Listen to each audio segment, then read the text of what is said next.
Welcome back. You are watching the Introvert Marketer Podcast, hosted by yours truly, Tiffany Garside of Tiffy G Writes, 8-year marketing strategist, international copywriter, email marketing strategist, all of the things. Now, this is the podcast for introverts who want to maximize their income, their revenue without burning out, because as we know, as introverts, our personality types do well with analyzing, being strategic, being thoughtful, but we don't want to be in all the places at all the wrong times. Okay. So let's talk about how you can scale your business with subtle storytelling. Like, we know the art of being subtle is something that we naturally do as introverts. And so you don't have to be at all of the networking events. You don't have to go out of your way to do all of the extra things. Instead, we need to talk about how you can do the minimum marketing for your minimum viable audience. This is going to allow you to do more with less. And this is like a phase in business that I've been in for the past year now, where we've seen the revenue in the business increase a lot by actually 46% through the last year. But we are working with less clients. So shifting from working with small local businesses to corporations and companies that could be like small to medium scale, especially in finance and tech and related industries. And so you are in for a super treat with this episode. So, subtle storytelling. What comes to mind when you think of the word subtle? Something that's almost passive or something that's like meek and relatable. Now, we don't have enough people talking about this because we have two main types of advertising. We have people who like to talk about like the pushy sales, the I'm in your email inbox, final chance subject line type of email marketing. And then we have messaging that is subtle and using these stories that are relatable. One example I can give you is working with one of my finance clients. She's actually an emergency tax relief firm. And we were doing some A/B testing and playing around with certain types of stories where I would say something like, hey, I stubbed my toe this morning. This is what I'm going through from her perspective as her ghostwriter, her email marketing ghostwriter. And then we would switch it mid story and flip it into how this story about stubbing my toe can be a universal lesson for her audience to see, hey, this is similar to how you're behaving right now in your tax strategy, and you're not keeping up with your taxes. It's like stubbing your toe over and over and then hoping for a different solution. You see how creative and subtle that is? And that was one of the emails that got the most clicks in May. I believe it was May. It wasn't April. I think it was May that we sent that email. And it got the most clicks that we had had that entire month. And so now we're repurposing this idea of using super creative, subtle stories. Another example that I did for my email list recently, if you are not subscribed, you're going to want to hit the link that is actually inside the podcast notes, or just go to www.tiffygwrites.com. But my email list, they received an email that I created after going on my roof here in Mauritius at 6 a.m. I was on the roof, and from my rooftop, I can see the mountains here, and it's so beautiful. But as I was just gazing out at the mountains, I heard roosters crowing, and it was something that I had not heard a lot since I had been in Tanzania, but I didn't even realize that the roosters do crow here at 6 a.m. And so I'm using that as a foundational story to where a human on the other, because we're always talking to humans on the other side of the computer. And so relating to humans in a humane way is going to make you stand out apart from the chat GPT businesses, because we have this super craze right now of almost all entrepreneurs, small business entrepreneurs, I should say. A lot of corporations and companies understand the value of humane marketing, and so they won't even get into the chat GPT frenzy, and instead they may use chat GPT for like virtual assistant stuff. But when it comes to messaging, the message has to be written and critiqued by a human, because humans understand human biopsychology.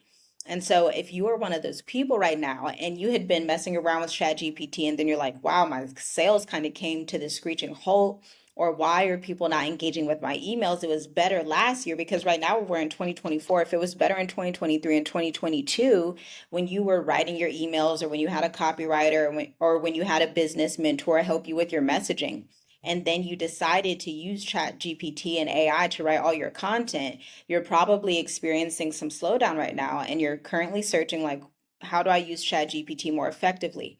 And that shouldn't be the question. The question should be, how can I bring humanity back into my message? ChatGPT and AI are great for research. I'm actually doing a speaking engagement, which, by the way, I will leave. Actually, you'll have to subscribe to the email list, relatable content that converts, to get the update on that launching. That launches July 8th. And so if you follow me at Tiffy G Writes on Instagram and LinkedIn and Facebook, then I will share about that speaking engagement. But one of the things I'm speaking about is how to leverage empathy driven emails, empathy driven communications in your email marketing strategy, in your AI strategy, because the focus cannot be just AI convenience. Let me microwave my business and then assume that premium clients are going to pay for a microwave business.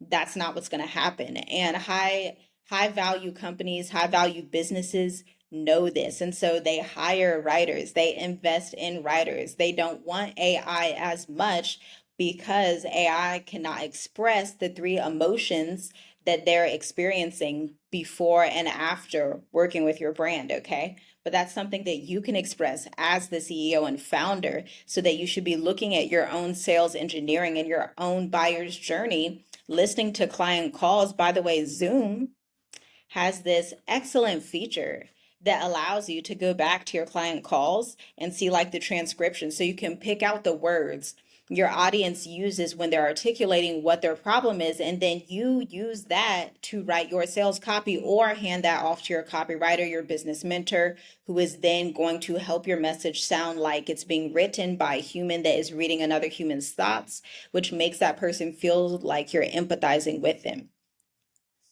The other section of this, where we talk about subtle stories, is getting back into writing sales pages. Now, in like 2019, 2020, even 2021, a lot of entrepreneurs were making the wise decision of investing in sales pages. Mid-sized companies are continuing to invest in sales pages, and the mistake a lot of small businesses are making, such as like business coaches, business consultants, finance consultants, even small e-commerce brands, is we want this microwave solution. A structured and real sales page goes through having a hook, to having this tagline, to writing this story about what the audience is going through before they ever introduce the offer. This story should take up about 400 characters. It should be like a mini blog. Then we're getting into the hook, into what the main problem is before we ever introduce the offer. Now, by this time, we're only about 45% of the way in the sales page. Then we introduce the offer, and we have bullet points, and we have future stories, and we have risk reversal, and we have guarantees. And then we go back through with the storytelling to infuse product marketing, so that the audience can understand what they can expect through each week of the program, through this real-time explanation on the sales page or this enrollment guide. But nowadays, we just don't see entrepreneurs investing in this, because we've been given this microwave chat GPT, get it done and it'll work. And then people are sitting here and they're like, wow, why is it not working? And it's like, we have to get out of this mindset that business is just going to be a one and done quick fix. We're just going to like microwave something and boom, then our premium offers are going to be sold. If you're selling an offer that is above $2,000, the average offer that my client sells is $5,000. Okay. And if you have an offer like that, you have to assume that you need a 7 to 10 page sales page. Okay. And I'll leave examples of that in the podcast notes of this episode.